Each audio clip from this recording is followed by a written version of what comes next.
केजरीवाल जी, मैं भी नहीं मानता कि दिल्ली दंगों में आपकी कोई जिम्मेदारी है, लेकिन आपके इस बयान का क्या करें? दिल्ली के मालिक हम हैं, दिल्ली के मालिक ये लोग नहीं है। वैसे केजरीवाल जी, आपने ठीक किया कि दिल्ली दंगों के लिए गृह मंत्री अमित शाह को घेर लिया, मगर उफ, आपका ये वीडियो डंडा दिखा रहे हैं हम, चिंता मत करो, डंडे की कमी नहीं है और डंडे के साइज की भी। वैसे एक बात है केजरीवाल जी, आपको राजनीति नहीं आती, आप तो बड़े भोले भाले लोग हैं। नाहक लोग आपका बयान तोड़ मरोड़ कर पेश कर देते हैं। मर्द के बच्चे हो तो सामने आके राजनीति करो। ये क्या? अरे भाई, राजनीति अलग चीज है, दंगा अलग चीज है। अब भला केजरीवाल दंगों को कैसे रोकेंगे? उनकी पूरी ताकत तो रोहिंग्या मुसलमानों को बचाने में ही निकल रही है। आप लगा के दिखा दे।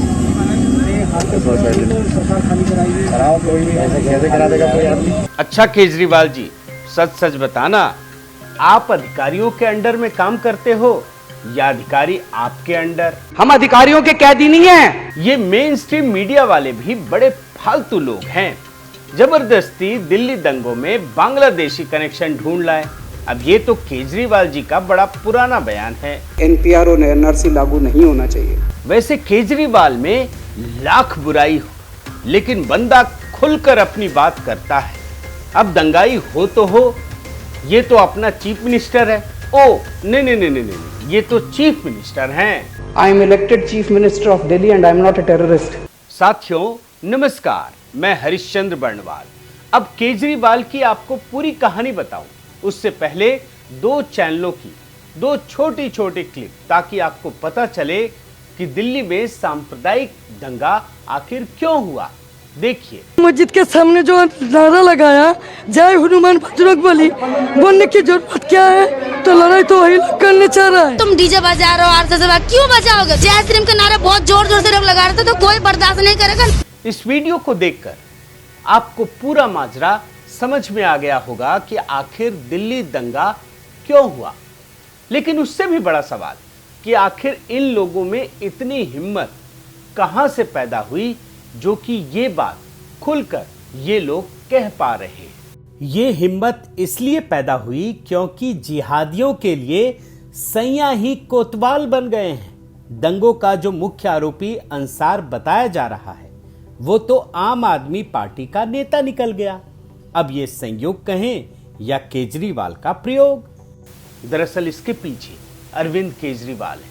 अरविंद केजरीवाल जिन्होंने पूरी बेशर्मी के साथ दिल्ली दंगों की जिम्मेदारी अपने से झाड़ दी, मतलब पूरा पल्ला झाड़ लिया, और उसके बाद सारी जिम्मेदारी केंद्र सरकार पर डाल दी। लेकिन एक पत्रकार होने के नाते ये हमारा कर्तव्य है कि हम केजरीवाल जी को उनकी जिम्मेदारी का एहसास कराएं। अब आगे बढ़ूं उससे पहले अरविंद केजरीवाल जी के इस बेशर्म बयान को सुन लीजिए। जो एजेंसीज हैं, जो पुलिस है, जो सरकारें हैं, जिनकी जिम्मेदारी है दिल्ली में केंद्र सरकार की जिम्मेदारी है, तो केंद्र सरकार दिल्ली में शांति व्यवस्था बनाए रखे।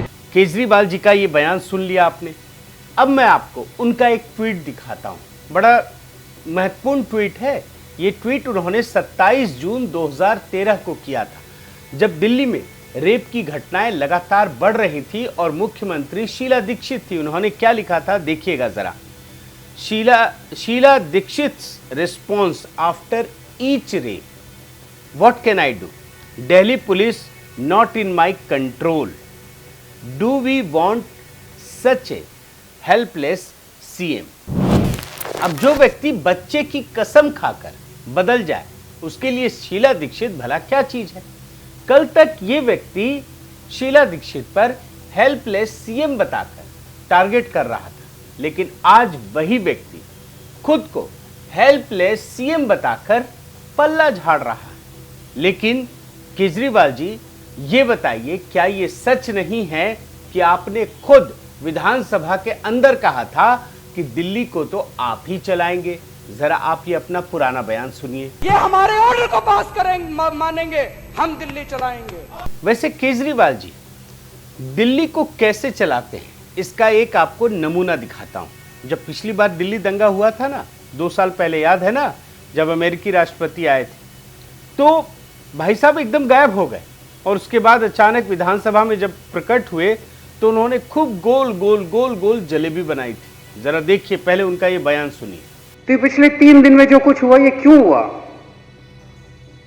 ये दिल्ली के आम आदमी ने नहीं किया, ये कुछ बाहरी तत्वों ने, कुछ राजनीतिक तत्वों ने और कुछ उपद्रवी तत्वों ने, असामाजिक तत्वों ने और कुछ राजनीतिक तत्वों ने, इन लोगों की कारस्तानी है कि पिछले 3 दिन से दिल्ली के कुछ इलाके जल रहे हैं।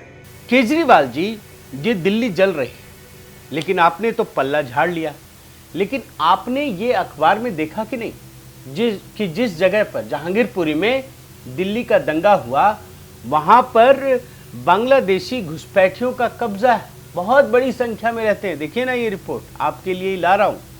और यही नहीं, जो टीवी रिपोर्ट सामने आ रही हैं उससे पता चल रहा है कि दंगाई बांग्ला में नारे लगा रहे थे। आप जरा खुद सुनिए ये रिपोर्ट। भैया, बांग्लादेशी का सारा एरिया है यहाँ पर। आप किसी बच्चे से भी पूछेंगे कि बांग्लादेशी कहाँ रहते हैं तो सब बताएंगे कि यहाँ पर इस जगह पे सारे बांग्लादेशी रहते हैं। कई लोगों ने बताया कि ये दंगाई बाकायदा सड़क को, माने पूरी सड़क को कब्जा कर लेते थे। खुद सुनिए। बांग्लादेश में दुकान उखड़ गई, गाड़ियां भी जलाई हैं, दंगा फसाद भी किया है, कूड़ा कचरा सब कर रखा है, कुछ पूरा रोड का कब्जा कर रखा है। टोटल बांग्लादेशी मुसलमान है ये। वैसे मैंने आज तक चैनल की भी रिपोर्ट देखी, इसमें भी ये बताया गया कि ये वही इलाका है जहां पर बसों में महिलाओं को भर भर कर शाहीन बाग ले जाया जाता था। याद है ना शाहीन बाग वाला आंदोलन? जरा देखिए। यहीं से 6 से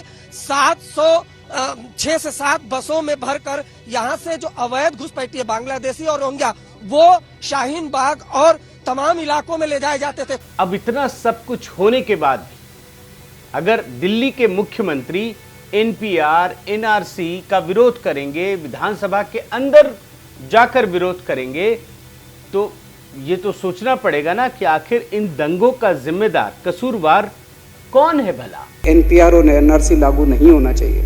और हाँ, याद रखिएगा, रोहिंग्या मुसलमानों को दिल्ली में बसाने की जो जिम्मेदारी है ना, उसमें आम आदमी पार्टी के विधायक अमानतुल्लाह खान का बड़ा योगदान है। एक जगह तो दिल्ली में यूपी सरकार की जमीन पर रोहिंग्या मुसलमानों को बसा दिया गया। अब जब यूपी के अधिकारी पहुंचे उन्हें हटाने के लिए, तो इसी आम आदमी पार्टी केजरीवाल के विधायक अमानतुल्लाह खान उन्हें धमकाने लगे। देखिए। हाथ लगा के दिखा दे, कोई कैसे करा देगा कोई आदमी। वैसे केजरीवाल जी दंगों के बाद तो बड़े भोले भाले बनते हैं, लेकिन उनके विधायकों को भी पता है कि दिल्ली में ये सारी चीजें, व्यवस्थाएं संभालने की जिम्मेदारी उन्हीं की है, पूरा प्रशासन उनका है।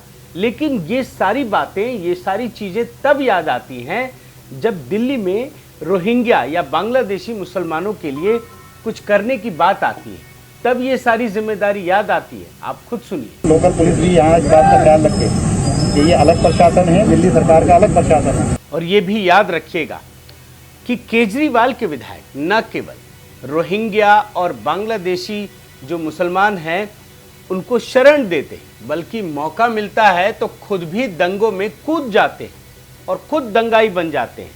आपको याद है ना पिछले दंगों की कहानी? उसमें जो उनका केजरीवाल का करीबी पार्षद रहा ताहिर हुसैन, उसका कितना बड़ा हाथ था और आज तक जनाब जेल से छूट नहीं पाए। साथियों, एक मुहावरा है, एड़ा बनकर पेड़ा खाना।